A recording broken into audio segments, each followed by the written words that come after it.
Today on the show, we have Levi Lascsak, who released his first YouTube video on December 5th, 2020 as a I really want you guys to listen to this biography because what I'm about to tell you is going to sound almost impossible. So I'm going to start this over. Just so that if anyone was just passively listening, I want you to actively listen for about the next 20 seconds. So Levi Lascsak released his first YouTube video on December 5th, 2020 as a brand new real estate agent. And he had not sold a home in 2020 or the first quarter of 2021. So again, he started his first YouTube video in December of 2020, hadn't sold a home that entire year, and the first quarter of 2021 also no home sold. Levi partnered with Travis Plum, and they closed their first 2 transactions from the YouTube channel. In other words, leads they received from their video in April of 2021. Now it's second quarter of 2021. Now here's the incredible part. Over the next year, they generated 164 transactions, which equaled 90 million in production. And this just makes me cry because I wish this was my story and not Levi's. 2.7 million in commissions and this is the really incredible part, even with all of that being said, 0 ad spend. So they now own the fastest growing and most viewed real estate YouTube channel in Dallas, Texas, and they generate, no joke, 3 to 5 qualified inbound leads every single day. Now, you guys got to check this out. I want you to do 2 things. I want you to go first to get hooked on Levi's content because he has amazing content for you, the agent, which is passiveprospecting.com. He's got a book. We're going to talk about that. And he really wants you to take a look. And also, I want you to watch what he's doing on YouTube, which is also passive prospecting. Search for that channel. We will have links to both those, but we'll have both those links in the show notes. Levi, welcome to the show. Thanks for having me. Appreciate it. I don't know that I in the 430 episodes or whatever we've done, I don't think I've ever interrupted myself in the middle of reading someone's bio, but I was like, no, I have to make a big deal about this because you're not the first person we've had on the show that has really built a solid hyper local brand on YouTube, but you're the one who's had probably the most success so quickly. And it's just, I am like tongue tied. I'm not sure exactly, what to even ask you because this is even blowing me away. So, but let's start at the very beginning of the story before we get into sort of how you did all this. How and why did you get into real estate? Reluctantly. That's why. I've got a friend, Michael Reese. Do you know Michael? You ever met Michael Reese? I don't think so. Okay.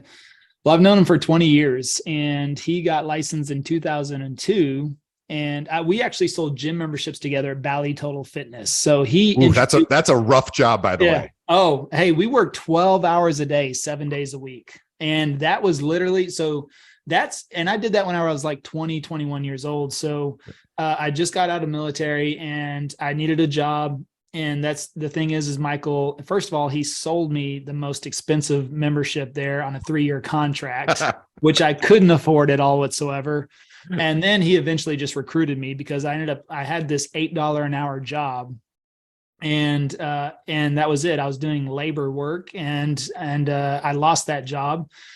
And then he recruited me, which was great because I couldn't pay for my gym membership. I think I went up there to tell him I needed to cancel it somehow and get me out of my 3-year contract and blah, blah, blah. And he's like, well, just come work for me, And I was like, okay, cool. And then I started working 12 hours a day, 7 days a week, making phone calls. Literally, we would phone call 10 hours a day. Brutal. To try to get 5 appointments the next day. That was the whole goal. You were not allowed to stop calling until you had 5 appointments the next day. And if you got your 5 appointments next day, they're like, well, go ahead and start on the day after, Right. So anyways, just call for 10 hours straight because we would start at 10 a.m. The shift was literally 10 a.m. to 10 p.m. Oh. But we couldn't call after 8 p.m. So we had a 10-hour window that we had to call and literally get in there at 10 a.m. and would start just hammering the phone. Smiling and dialing. Yeah. And then the whole goal was, of course, was to have 5 people in the gym to tour them around to sell possibly 2 or 3 memberships a day. So it was brutal. But I didn't care. The thing is that Michael was a sales machine and I just looked up to him and was like, well, if he can do it, I got to do better than him. That's all I've ever said. I have a very simple formula for success, which is who's at the top? How did they get there? Can I model that? Can I adjust it to fit my personality? And then can I do better than them? Very simple. And that's what I learned from the very beginning was Michael was like, well, look, here's what I'm doing. I'm making all these phone calls. Here's what you can do. Actually, they gave me the old lead book. They gave me the binder of all the old leads that everybody had already called 500 times and didn't want to call anymore.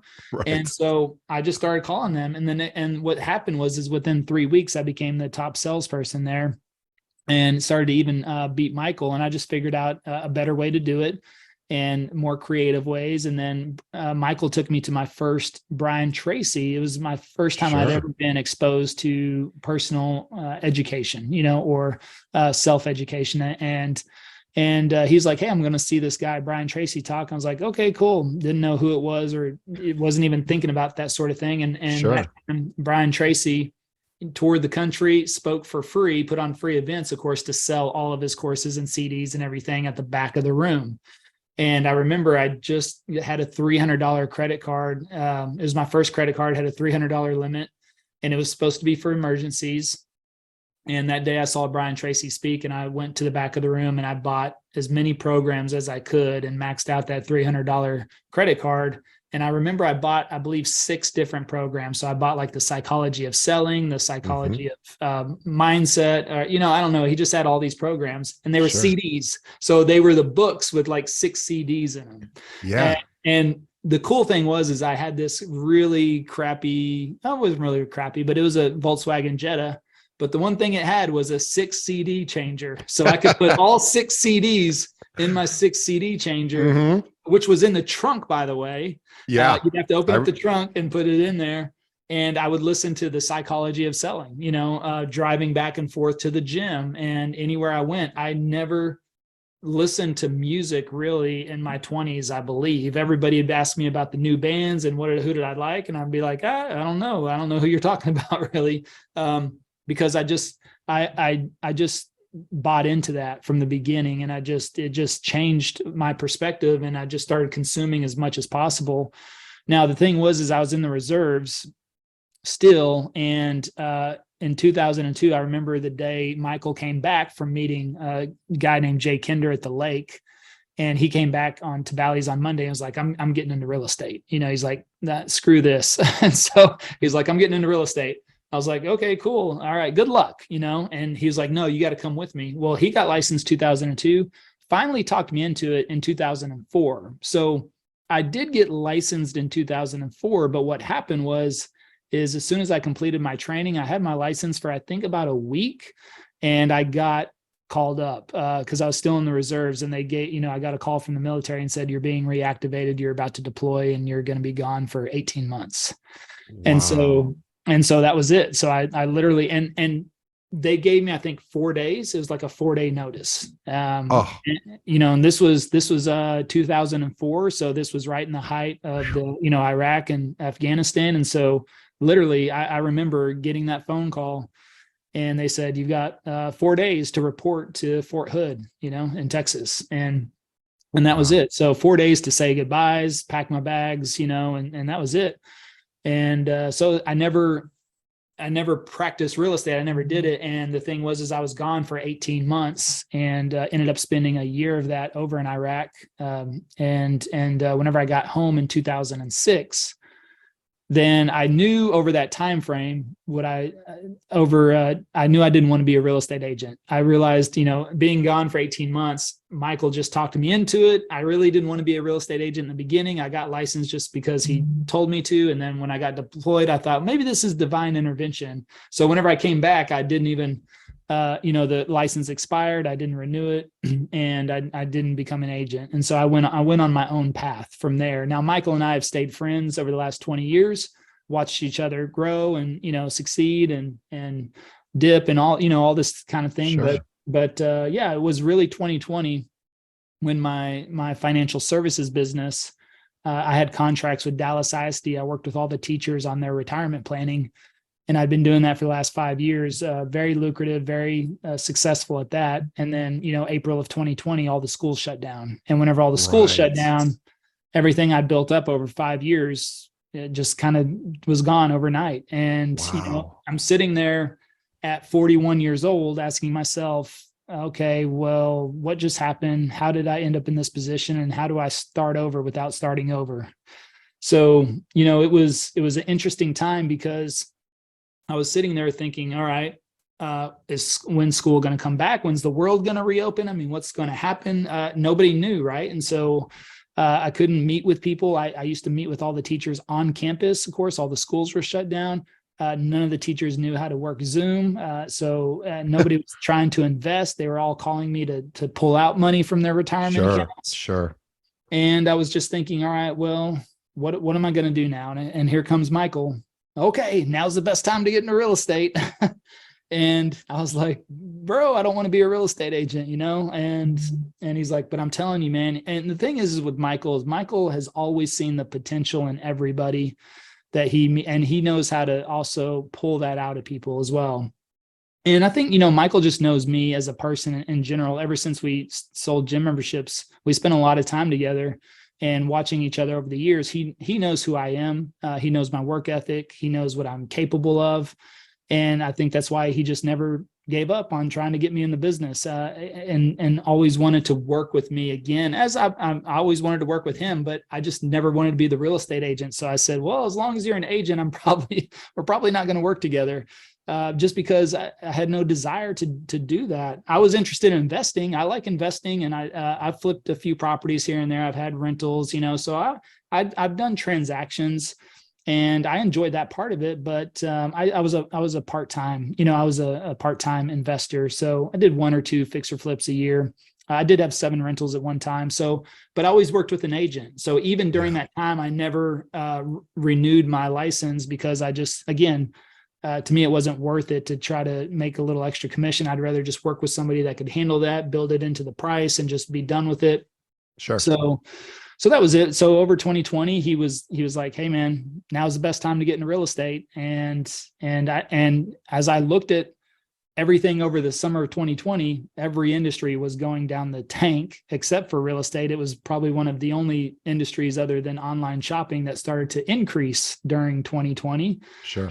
And so I thought, well, if I'm going to make the move, maybe this is the time to do it. However, I was literally scared to death, because I was, first of all, I'm 41 years old at that time, and I'm 43 now, but I was 41 going, okay, how do you start over without starting over? I mean, how do I get into a new industry, a new business? And is there a way to jumpstart that? How am I going to compete with every agent in Dallas that's been in the business for 5, 10, 15, 30 years in one of the most competitive markets?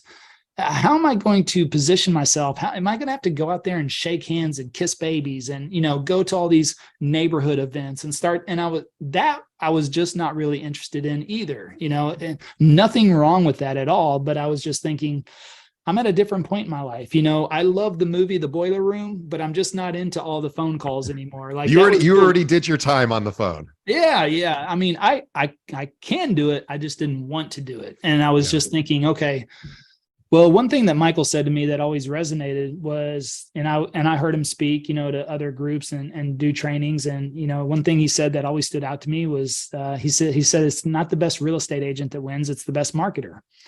And so as I thought about that more, I was just thinking, well, if I move into real estate, instead of getting into real estate and then trying to figure out a plan, I just thought, let me figure out a plan. And if I can figure out a plan, maybe I'll get into real estate if I can see a viable option for myself. And if the best marketer wins, then I need a good marketing plan, and I need to find a way to attract business. And how can I bring people to me versus me having to go out there, pound the pavement, shake hands, kiss babies, try to build a brand from scratch to be known and compete with every Joe, Bob, and Susie out there selling real estate.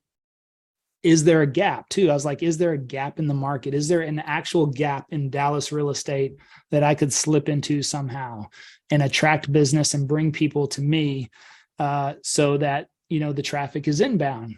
Well, there's only really, I think the way to do that this day and age quickly is through social media.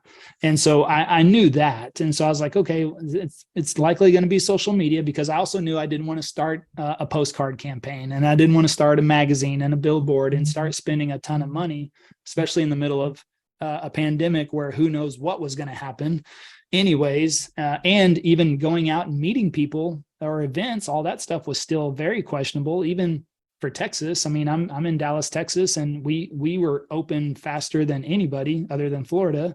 So, but still, people were still a little on the fence about events and things like that. So I was just thinking, okay, social media. All right, well, so I started looking at people, agents that Michael knew, and everyone was like, okay, Instagram, TikTok, Facebook, especially TikTok. I mean, every agent, it seemed like in 2020, woke up with 10,000 TikTok followers, and so everyone was going, you got to be on TikTok, right? TikTok where it's at. And I'm like, well, how much business did you get from that? Well, I get a lot of inquiries, a lot of people say, hey, I'm interested, but I didn't hear a lot of people turning over business. And I didn't really hear people. I know people are successful on these platforms, nothing to take away from them either. I just didn't hear anybody like driving primary business. Like I didn't hear people saying, man, I've done 100 deals from Instagram. I've done 50 deals from Facebook. I've done 75 deals from TikTok. I just wasn't hearing that. I know people generate business, but it was more like supplementing their primary business. A lot of agents that have been in the business for 5, 10, or 15 years. And so they have marketing plans, they have sphere of influence, they have referrals coming in. So the social media, they do 10, 20, 30 deals, but not where I really wanted to be. And over my, career, I've been in 3 major industries, and I've always been successful from the start because, again, I followed my simple model of success, which was who's at the top, how did they get there, what are they doing? Can I model it? Can I adjust it to fit my personality? And can I do better than them? And so every time I did something else or made a transition, that's what I did. And so I thought, well, who can I do that in real estate? But I didn't really want to be on TikTok or Instagram or Facebook either. I have not really been on social media that much because I was at that 41-year-old age range. And if you're like me, and you're at that 40 age range and above, you probably have a love-hate relationship with social media. I am with you, and yes. Yeah. So, we didn't grow up with it. It wasn't there in high school, wasn't there in college, came around in our late 20s, early 30s. We felt like it's just people bragging, posting cat videos and talking about their lunch and it was my dinner. Yeah. And we're like, okay, that's stupid. But then we started to see the 20 and 30-year-olds make some money, and we're going, okay, well, maybe there's something to this social media thing. But then, nobody ever really digs into it. And so I knew going in, I was like, well, I also knew I wanted to pick one platform, because the last thing I wanted to do was do what everybody was telling me to do is, well, you got to be on 5 different platforms. Well, I just think if you start out that way, you're going to put a 20% effort into 5 different platforms, and you'll never truly master one, and you'll never truly generate business from any of them because you're dabbling in all of them. And they're all so different. Yeah, extremely different. And so I thought, well, I want to choose one platform because I want to go all in on one platform. I want to focus on that platform. And then if I can build some business or something from that platform, it'll be much easier to branch out to the other ones than it is to try to cover all 5 at once. So I just started doing research and started looking into, Facebook, Instagram, and TikTok first, because that's what everybody told me to do. And when I studied that more and got deeper in those rabbit holes, I realized I really don't like those platforms for me. Nothing I was really interested in. I didn't see anything there as far as a path that fit my personality. Mm-hmm. So then I started to think, well, I don't know, YouTube. What I did was I stopped and I started to look at people at our brokerage. Like you mentioned, GoGo, Michael Reese. There's another guy named Kyle Handy. Ricky Caruth, a couple of these people, I started to look at them. They were some of the top agents in EXP. And so when I looked at them, I started to say, what's their commonality? And what I saw was, well, they've got a pretty strong YouTube presence, Mm-hmm. not really in building a real estate business, but they had a YouTube business, or they had YouTube. They're talking to other agents, attracting agents, things like that. So I thought, well, and what did I do? I looked at all their YouTube channels and they were talking about their time in production, right? Ricky's known for like being one of the best cold callers. Kyle's known for being really good at SEO and blog writing and doing open houses. And GoGo has her, social media boot camp. And then, Michael does his, different funnels, So, but they talked about their business, how they generated that, and they were doing it on YouTube. And so I thought, well, that's kind of interesting. What if I just did that for real estate clients, started to find out, and I started to do research on YouTube. And what I soon found out was that YouTube is a search engine, not a social media platform. Right. In fact, I think it's the number 2 search engine online, I believe, at least in this country. Yeah. Yeah. It's number 2 behind Google. So I started to see that YouTube was a search engine. And whenever I realized, it's a search engine, and wondered if people are searching suburbs of Dallas. And so I started to look at, Plano, Texas, for example, went on to Google. On Google, Plano gets about 90,500 searches per month. Not bad at all. But whenever you find that search volume on YouTube, it's 834,000 searches per month. It's 10 times the search volume on YouTube than it is on Google. So that immediately told me that, well, people are searching 10 times the amount on YouTube over Google. They want to see these places. And then it made me realize, well, you know what? I think the reason those other platforms didn't resonate with me is because what I saw was a bunch of seasoned agents that have been in the business 5, 10, 15 years telling stories about their experiences and their clients and how to do this on a home and how to watch out for this and look out for this and look out for that. And I hadn't even sold a home yet. So I was thinking, okay, well, I could read about a VA loan and then regurgitate that on a 60-second video on TikTok, but it just didn't seem authentic to me. It didn't seem right. It didn't really. I just thought, I don't want to be that guy. Start educating. It doesn't provide any particularly new value. It's not a terrible idea, but maybe there's a better idea, which is what you're headed to. Yeah. Yep. So just as I dug into YouTube a little bit more, then what I realized was, okay, well, if people are searching information about, Dallas, Texas and Plano, Texas and Frisco, Texas and all the suburbs, well, I know everything about Dallas, or mostly everything about Dallas. Maybe I can just talk about Dallas, not even have to talk about real estate in general or talk about contracts and escrow and title and the different types of loans. What if I just talk about the suburbs? And so that's where I started to really dig in and build out a plan. I built out a business plan. And this is something I think nobody does whenever they start on social platforms is treating YouTube like a business. And what I love to say now is that if you treat YouTube like a hobby, it'll pay you like a hobby. And if you treat YouTube like a business, it'll pay you like a business.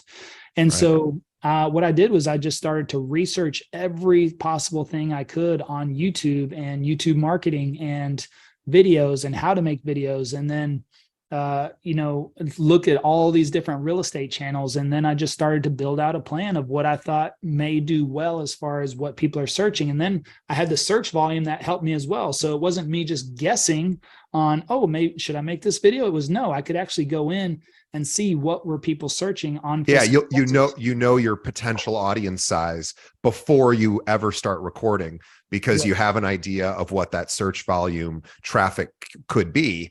And then of course you have people you're competing with in that space too, which you also, I imagine, did research on. Yeah. Well, the thing was, there wasn't really a lot in Dallas, surprisingly. And that's the thing is whenever I talk about, looking for a gap, there was about 5 agents, maybe 5 agents that I found in Dallas that were mostly consistent.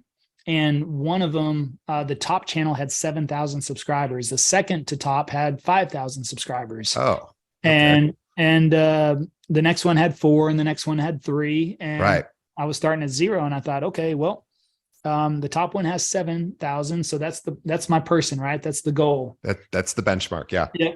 But we passed everybody up about 6 months ago. So, and we should let people know sort of when we're talking about, doing research, I'm going to throw a few ideas. You tell me if these are, worthy. And again, you're basing these based on search volume. So you're taking a look, you're doing the research. And so we're saying, okay, what kind of content are we talking about? So let's say somebody's moving to Plano. You could do a video on if there's enough traffic, best schools in Plano, or reasons to move to Plano, or here's the nightlife in Plano, or here are the neighborhoods that, are most whatever, it could be anything. Here's the best restaurants in Plano, or it could be top 10 reasons to move. Or so I'm just throwing these out there. Is this the kind of content that we're talking about? Yeah, all of those would not even real estate necessarily related, but just related to people wanting information about living in Plano. Yep. Yeah, they want to see it. I mean, anybody can go on Plano or go on an iBuyer platform and look at homes all day in Plano, but Zillow does it way better than we'll ever do it, right? Yeah, but Zillow doesn't show them the home across the street, the home next door, the playground, the community center, the community pool, the HOA pool. It doesn't show them the Chipotle around the corner. It doesn't show them any of that stuff. So yeah, we actually take them out in neighborhoods and show them that. Pros and cons video. If people want to know what's the good and the bad of living in an area. Pros video, you could talk about all the good things in your area. You could talk about all the bad things. Our number one video is, what we hate about Dallas. That's funny. It's funny. I was thinking about this as you were talking. I apologize to interrupt you. And first, by the way, before I meant to say this about 20 minutes ago and it escaped me, but thank you, of course, for your service, because without the safety of our citizens, we can't do much of anything. And so I just, you said that very quickly. And I just want to, of course, pause and admire you for dedicating service to our country to help all of us stay safe. And so thank you for that. And also wanted to, I was just thinking about this. I went on a father-son trip to Ireland with my dad 3 or 4 years ago, and my dad had already been a couple of times, and so he was pretty familiar with a lot of the little towns and all the sites. But we were trying a few cities that he had never been to. It was my first time there, and so we're driving across, all over the country, which is what everyone does when they go to Ireland. And every single night, because we'd visit about 2 to 3 cities a day, the very first, you're so absolutely right about this, because yes, I had the, Rick Steves Travel Ireland book that was in our car, but we were driving a lot, and my dad doesn't like to read in the car. I was driving, and everything's backwards, so it takes a lot of concentration. I can't certainly look up things in the book while I'm driving stick shift, on these little tiny roads in Ireland, hoping I don't get killed because I'm driving the wrong way. But what we would do the night before is we would literally just go to YouTube and say best things to do in X. And then what we would do is we would download the video, and then we would play it in the car, that next day on the way to those places.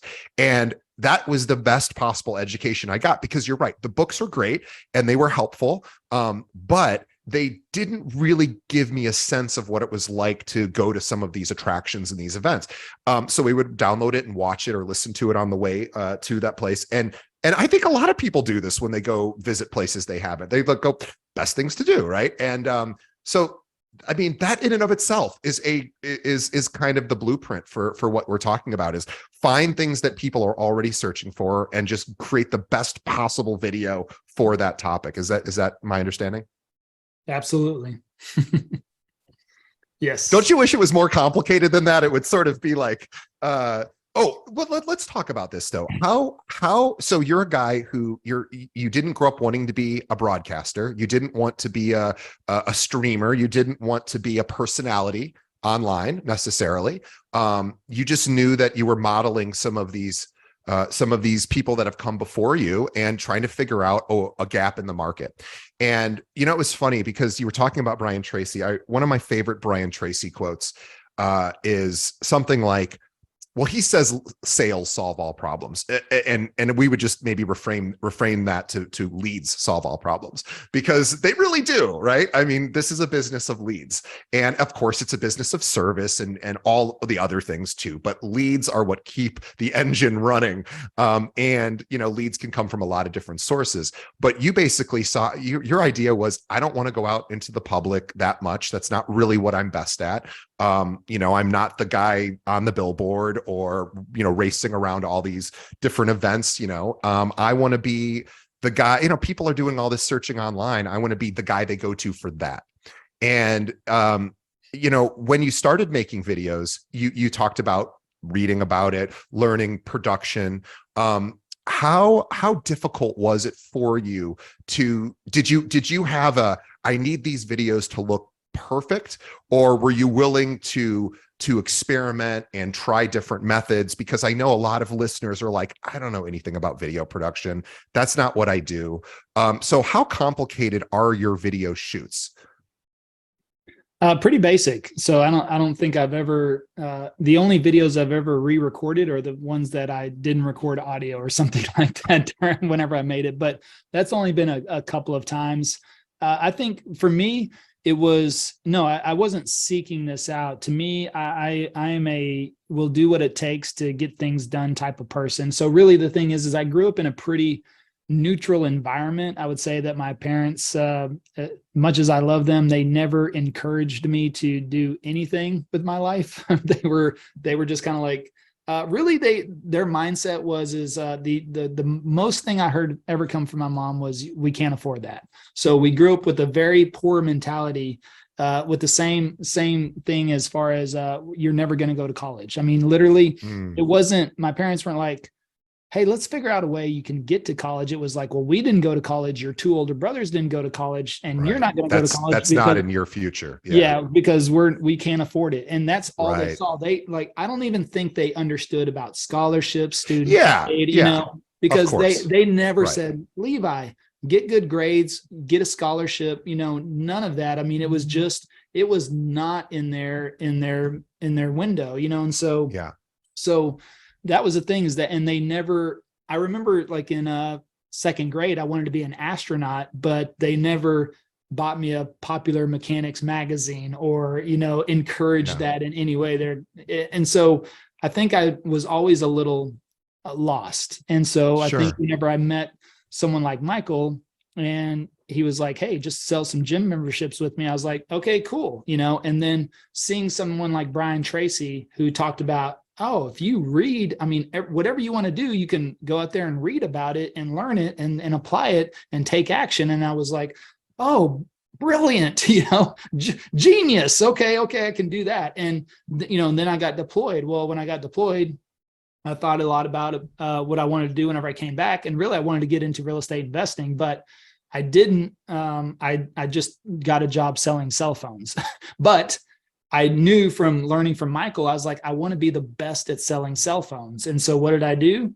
Went to the best salesperson. Hey, what are you doing? How did you do that? How did you get there? Take some little tips. And then I was like, how do I adjust it to fit my personality? How can I do better? And of course, I beat them at their own game and became the best. Well, from there, I got recruited to a pharmaceutical company. The first thing I did in the pharma company was, as I said, who's the best salesperson, which you can see them at the top of the charts. And he happened to be living in Oklahoma. It's 3 hours from Dallas. I asked my manager, hey, can I do all my calls Monday through Thursday? And can I go Friday? Can I go drive up to Oklahoma and spend the day with this top salesperson? And he was blown away. Nobody had ever asked him in the years and years and years he'd been there. Amazing. Yeah. And so I got up, and that salesperson was starting at like 8 a.m.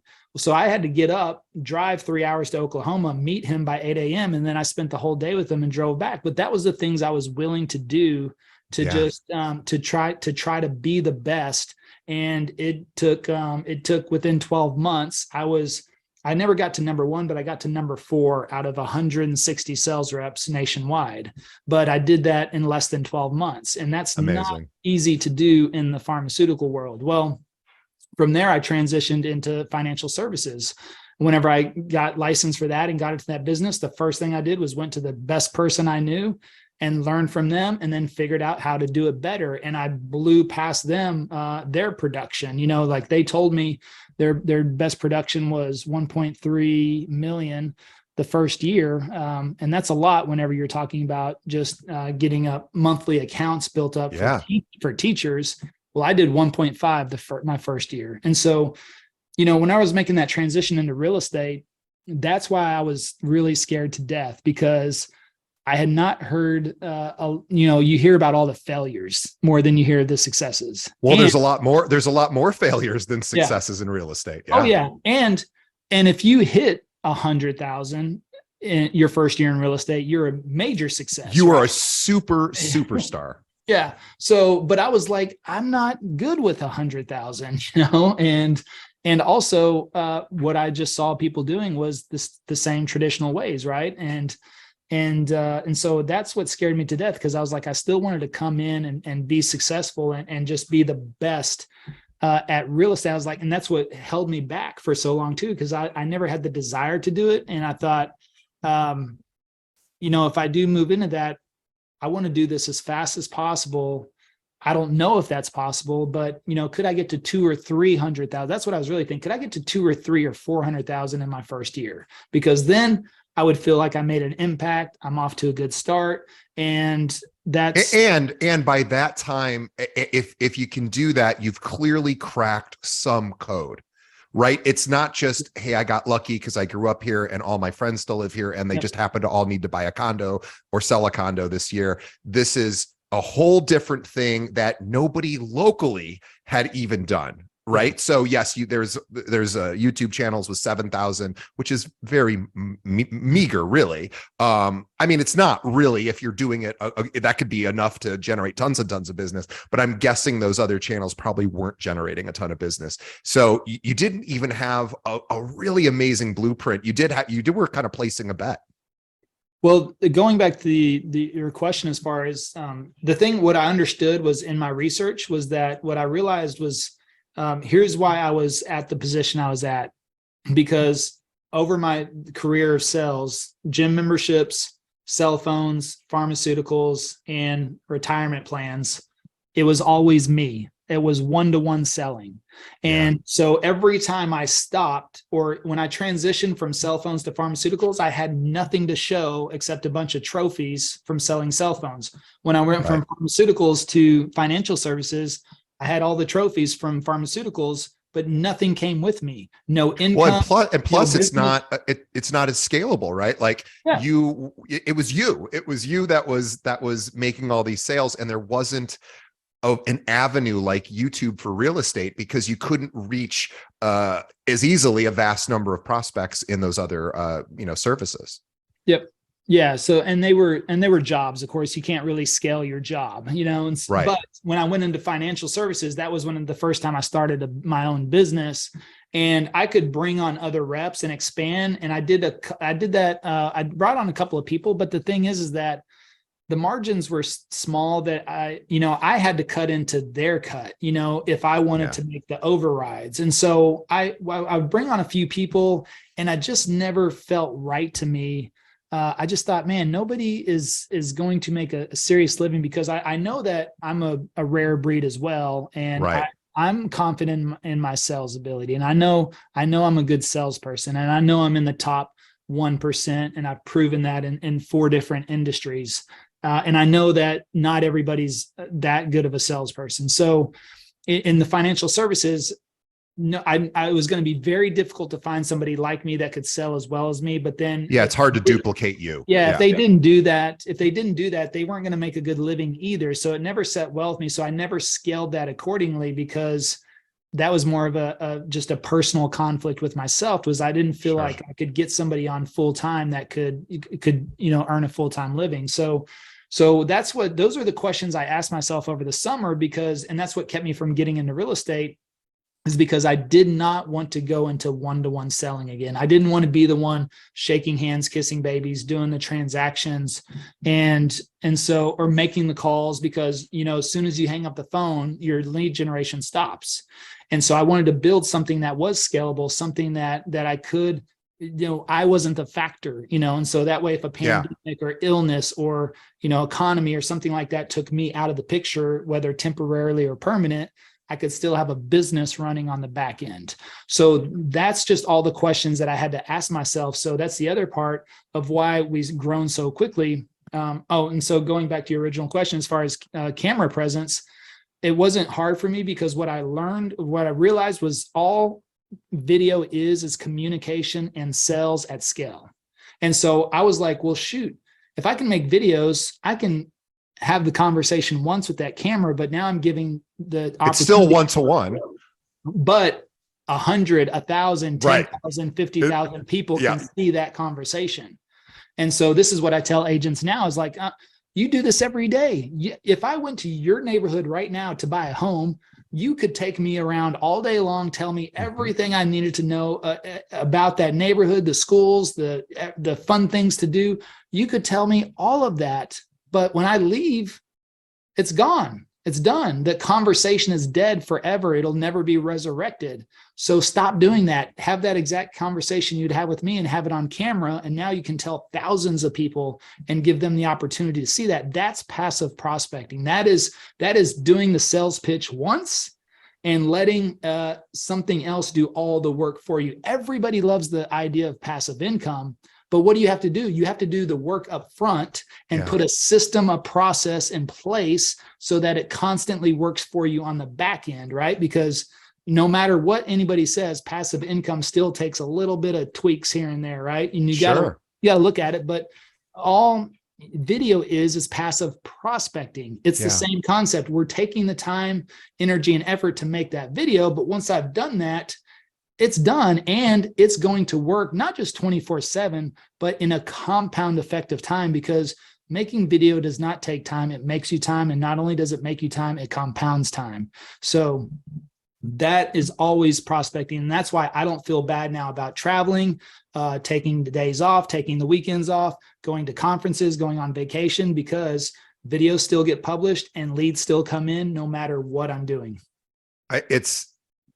Yes, everything you said is it's funny. This is an embarrassing thing. I'll admit that really speaks to everything you just said. So I recruit realtors. So I'm a bit different because I'm not a producing agent.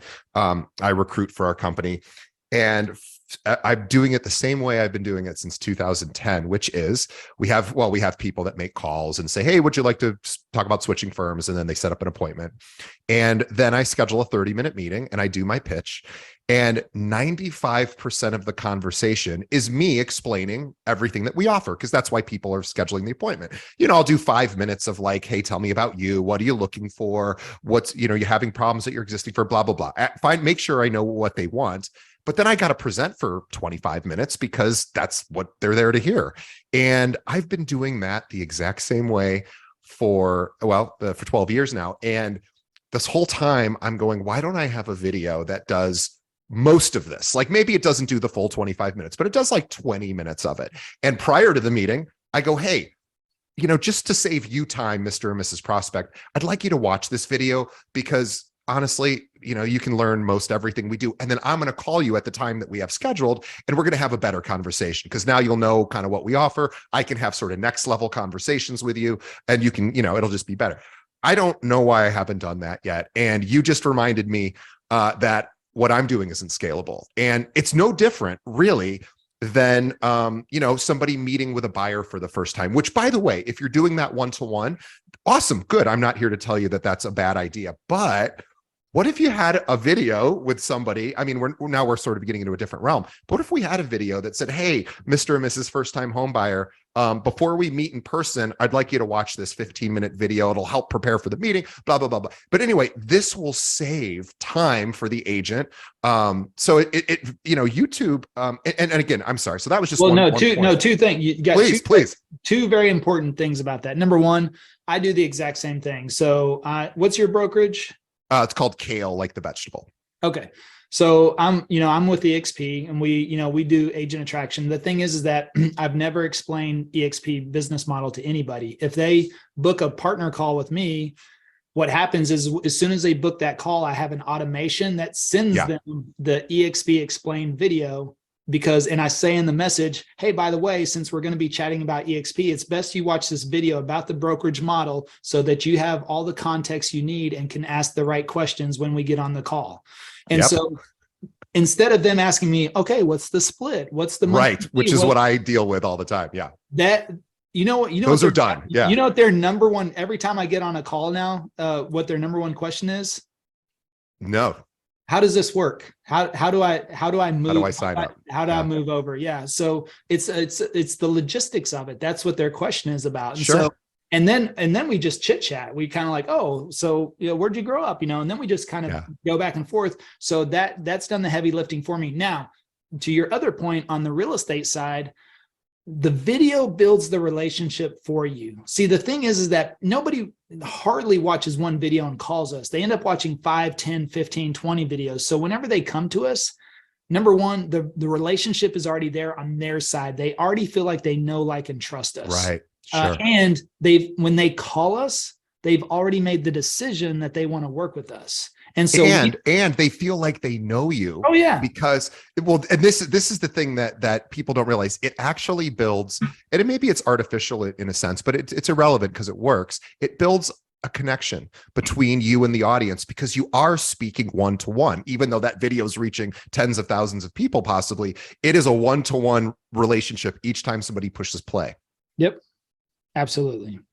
So how often do they feel like they know you? They're like, it's probably, I've talked to other YouTubers who say it's kind of funny in a way, because people will talk to me as if they're already my friend, because they're so used to watching my content. They're so hooked on my content. They're like, I got to work with this guy. And by the time you end up talking to them, I imagine you're right. You're not, they know they at least know and like you, and hopefully trust you by then, but they know they like you because they're calling you or they're contacting you or reaching out, and they know you know what you're talking about because you've demonstrated that value through these videos. Yep. Yeah. And I mean, people, get recognized around town. It's funny because I was actually at the airport the other day in the TSA line, and somebody started tugging on my sleeve, and I looked over and I didn't see anybody. And then I looked down, and it was this like 85-year-old 4-foot lady. And she's just looking up at me, and I was like, I said, hello. And she goes, are you the YouTube real estate guy? I loved your 10 things to hate about Plano video. I was like, yeah. I said, yeah, that's me. And she's like, I love your videos. And then she just walked on by, and it's funny. It's happened in clothing stores, in coffee shops, and coming in and out of my office. It's like, people are like, hey, I was getting food the other day, and the guy standing next to me in line is sitting there staring at me. And I'm just like, hey, and he goes, don't you make YouTube videos? And I was like, yeah. And he's like, oh, cool. And it's just funny. And so you are building that up, and it's around this whole, that's the thing is right now, especially in this market, I believe the most visible agent's going to win. So yes. Now that doesn't mean you have to be on video, but if you're a postcard person, you should probably send more postcards. If you're an email person, you should probably send more emails. If you're a phone call person, you need to make more phone calls. You can be visible on the phone when you're actually having conversations with people. So if you're a caller, you need to call more people in this market. And so right now, I want to pause for a second because I want to make a pretty strong point. I think you'll agree with this. You just talked about postcards, email, phone calls. Those are all you reaching out to the customer. Yep. People don't like emails, right? And again, I'm just generalizing. Obviously, there's nothing wrong with sending emails, but generally speaking, we don't love unwanted emails, or certainly too many of them. We don't want too many phone calls. We don't want too many postcards are pretty innocuous, but what you're doing is they're coming to you because they're searching for the content they want. There's no resistance at that point. There's no like, who's this guy calling me? It's, oh, this guy's providing me content. I found him. He didn't find me. So we call that, and actually we talk about that. That's I believe that's the first chapter in passive prospecting, is interruption versus intentional marketing. So what you just described is interruption marketing. It's what we've been conditioned to be a part of and conduct as business people our whole lives. That's TV commercials, billboards, magazine ads, postcards, cold calling, door knocking. That is interrupting. They say right now we get exposed to 8,000 to 10,000 ads per day. Okay. Incredible. Now we're not buying that many products, which means we're completely ignoring them. Right. So, but they're interrupting you. And this thing is that you could see a dog food commercial 10 times a day. Doesn't mean you're going to go buy dog food. Right. I don't care how many times you see Jake from State Farm, you're not going to go run out and buy insurance. But the second you have a kid and you need a new life policy, or you need to update it, or you run out of, let's say you run out of dog food, you do not need any marketing or advertising to convince you to go do that. You now have intention, and now you're on the hunt. Now you're out there looking, and guess what? People are intentional about buying or selling real estate, but most real estate agents chase after everybody else saying that they're in the relationship business, trying to build relationships when all they're doing is really interrupting people nonstop. So hopefully one day when they're finally in the market, they'll actually think of them and buy or sell a home with them. And then they end up buying a home from Uncle Bob because he's over at their house drinking beer on a Sunday afternoon. And you're like, I've been chasing you down for 18 months. And they're like, well, sorry, Uncle Bob was over at my house and, I just listed with him. So intentional means people are intentional about buying and selling real estate. But what if you're the person that's in front of them whenever they're now searching for that information? When people go to research on YouTube and they search Dallas, guess what? They're going to get hit with all of our videos because we pop up everywhere. They can't avoid us. And so now then they just start watching the content. Guess what? It's immediate value add. We don't sell them on the fact that we're real estate agents. We don't, tell them about, here's the tips to sell your home. It's like, here's all the information about Dallas, what they're actually searching for. And so we just become their agent by default because they end up consuming so much content that they just can't help themselves. And they're like, well, I might as well call this guy. Yeah. Well, yes. And again, you haven't created resistance because you're not pitching them directly. I mean, maybe at the end of your videos, oh, hey, by the way, if there may be some of that, and that's fine, but they already found you. You didn't find them. You didn't pitch them first. And that is just beyond huge. So tell us about passiveprospecting.com. Yeah, it's our website. I mean, the main thing we're doing right there is directing people to sign up to be the first to know when we release the new book. So we have written the book, Passive Prospecting. It's in process right now. The publisher that we're working with has told us probably a February timeframe as far as release. So right now, if you go to passiveprospecting.com, you'll see on the homepage, you can just sign up. And so that way we'll notify you as soon as the book releases, because we do want to create some emphasis and some push around whenever that launches. It's going to be awesome, but it's 14 chapters. I mean, and so it's a lot. It's a lot of information, and we tell you, I talk about all the principles in the first half of the book, and the second half of the book is how to apply them and how to build your own channel. So it's really going to be really, I think, everything you need. Now, the thing is you'll be missing the visual component, which I think, like we walk people through a digital course when we help them learn YouTube, which they can see, and it's very easy. But the book, I mean, that some people learn from reading and writing. And so we walk them through everything that they need to get through that. And so we just talk about that. And the cool thing is we got the forward. The forward was written by Ryan Serhant. Oh, wonderful. Well, that's certainly some nice social proof to help sell some books. And I need to see if I can get him on our show. We've I haven't over all the years. I need to. But that's amazing. Congratulations on that. He's not an easy get. We actually have had him booked a couple of times over the years, and then it just fell through. So that is really impressive. And I just want to sort of wrap this up with, you don't have to be, you don't have to have a special hook. You don't have to be, the TikTok dancing family. Although if that's your hook, great. But all you really need to do is focus on your expertise, which is hyperlocal real estate. Think of the questions your clients ask you when they move in or move out. Think of the things they need, and then you can, there's a million tools to look up search volume. And again, just the biggest mind shift change that I'm making in this conversation is YouTube is not a place to watch videos. It's a search engine.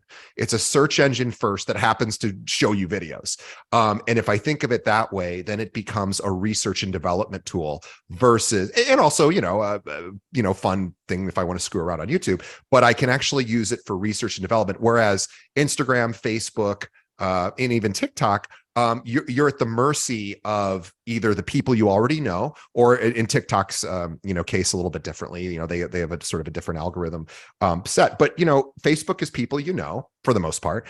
Maybe some people find you here and there through referrals. Instagram's essentially the same way. So all you're really doing, and there's nothing wrong with creating content for your followers, but it's not easy to sort of branch outside of those followers in those platforms. It's really tough because that's just not what those platforms are for. Instagram tries to be a search engine. I don't think it does that all that successfully. But certainly YouTube has as the cream of the crop. It's where everyone goes to learn how to do something or about something. My dad was like, he just, he goes around and fixes things all over the house. He checks everything on YouTube first, like a lot of us do. So I absolutely love this. And we all have essentially 4K phones with incredible resolution, incredible clarity. You don't even have to have necessarily really amazing equipment. What you do have to have is really amazing content, which is what you have if you're a real estate agent who cares and actually works on their craft. You just take the information you already have and apply it and make videos. Well, just real quickly, have you found to be an optimal length or for your videos where the audience stays engaged, or do you find it's kind of all over the board? Videos need to be as long as they need to be. So give the information that's needed to create the video. Don't keep talking just to keep talking. So if the video is 12 minutes and 19 seconds, let it be that. If it's 15 minutes and 18 seconds, I've even done an hour video on the channel as an experiment, and it's one of the most viewed and most watched videos on the channel. So the thing is again, when your audience is researching, you have their attention because you know their intention. So when you know their intention, you will have their attention. And so longer form video, that's what they're there for. And that's what gets people dialed in and builds that relationship for you, because they watch more and more content. The longer they watch it, the more of the relationship they develop and deepen with you. So yeah, I mean, the shortest maybe 10 minutes, the longest I've done an hour, and everything in between. So I make videos, and the thing is, I didn't intentionally make an hour video, but I knew it was going to be a lot because I was going to cover a lot. And at the end of it, it was like, oh, that's an hour. So, it is what it is. And I thought, well, we'll see what happens. But again, still one of the most popular, one of the most viewed videos. So it just told me that, okay, people are dialed in when they're researching. I mean, making a move is a big decision for a lot of people, and people do research that, but think about how do they actually research that from before? I mean, we've also helped people move from Japan, from Belgium, from the Philippines, from Australia, from the UK, from South Africa. Where else would they have found us other than YouTube? I mean, do you think those people would have just randomly discovered our website or Right. our Facebook profile?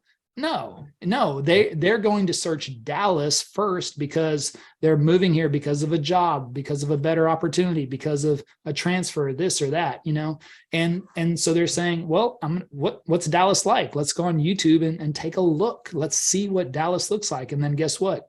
All of our videos pop up over and over and over again. And so they're like, hey, moving from Belgium, which we just got that email 2 weeks ago.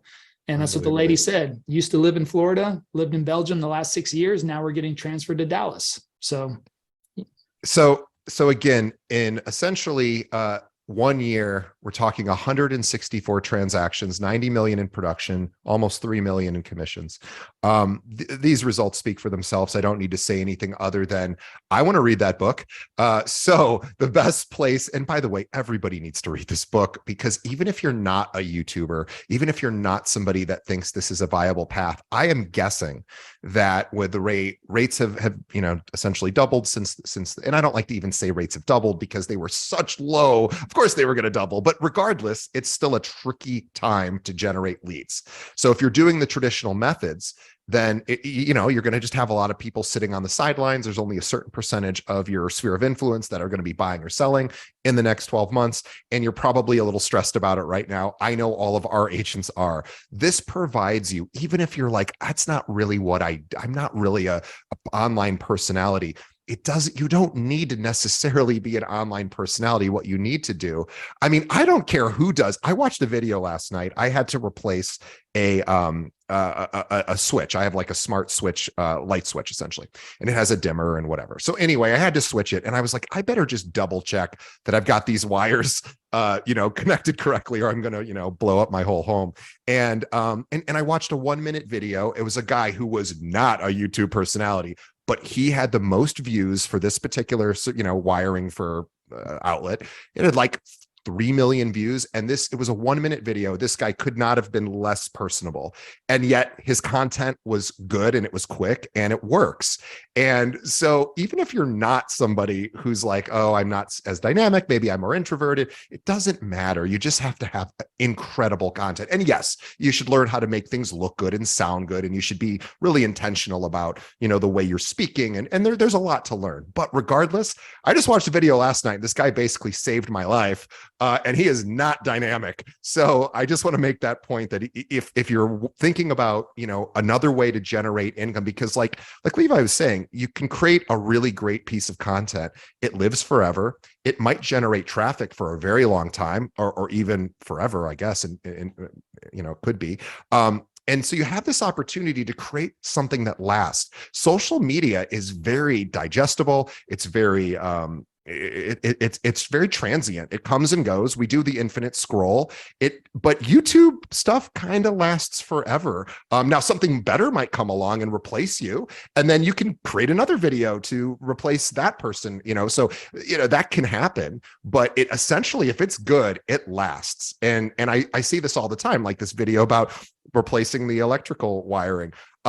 He made it like 10 years ago, and it's still the best video. 10 years. And you would think some electrician has got a better personality, is more dynamic, can make this guy it was just his webcam. He was holding it up. There was no production, and 10 million views or something. So anyway, let's all visit passiveprospecting.com, sign up to find out when the book is going to be released so that you can buy a copy. This is the year to learn how to generate content online. Let's do it. If you're tired of just posting, just listed, and just sold things on Instagram that honestly nobody cares, if it's nice, it's cute, it's fine, but you can actually provide real value to people on places like, the different mediums like YouTube. So go to passiveprospecting.com. Also subscribe to Passive Prospecting. Watch what Levi's doing. His own admission, hey, when he goes into a new industry, he seeks out the top. And then he goes, hey, I wonder what that guy's or that woman's doing. You can do the same thing with him. Go to his YouTube channel. We'll have links to both. As soon as the book is released, we're going to be promoting it, of course, because we want our audience to have another stream of income, another stream of leads, which I guess technically is another stream of income for 2023. And this is the year, guys. I'm going to do it. So if I'm going to do it, you guys should do it too. We can do it together. Levi is a guy to model and look and watch and follow. And he's just a heck of a nice guy. And he served our country. So let's do him a solid. Let's follow him. Let's look out for his book. And gosh, I can't imagine there's any of our listeners who wouldn't love to have another 160 transactions like Levi has got from YouTube. So guys, let's do this. Levi, on behalf of everyone who is listening to our show right now, we thank you for not only your service to the country, but also your service to this industry. And being on this podcast is of service. This doesn't benefit Levi. He's just a nice guy who's willing to share his secrets. And yes, of course, he has a book to promote, because you should all buy it, because I'm going to buy it. But we thank you for taking the time to tell us exactly what you do, being as transparent as you are. It's just really, really refreshing. Also, on behalf of Levi and myself, we want to thank everyone who's listening or watching right now. We appreciate you. You're the reason we keep doing these episodes. And please, let's support our guests. Go to passiveprospecting.com. And the only thing we ever ask of you, aside from making sure our guests are taken care of, is let's help take care of the podcast. Just tell one other realtor about our show, one other realtor that needs to hear this episode with Levi. I know you know somebody in your office that could use this. Send this to them. Send them over our website, keepingitrealpod.com. Every episode we've ever done can be streamed right from there, or just pull up any podcast app, search for Keeping It Real, and hit that subscribe button. We appreciate it. Levi, thank you so much. This was wonderful. Really great content. A good reminder to me to change my tactics and my strategy. And we're excited to chat with you in the future. So thank you. Thank you for having me. It was a lot of fun. Appreciate you.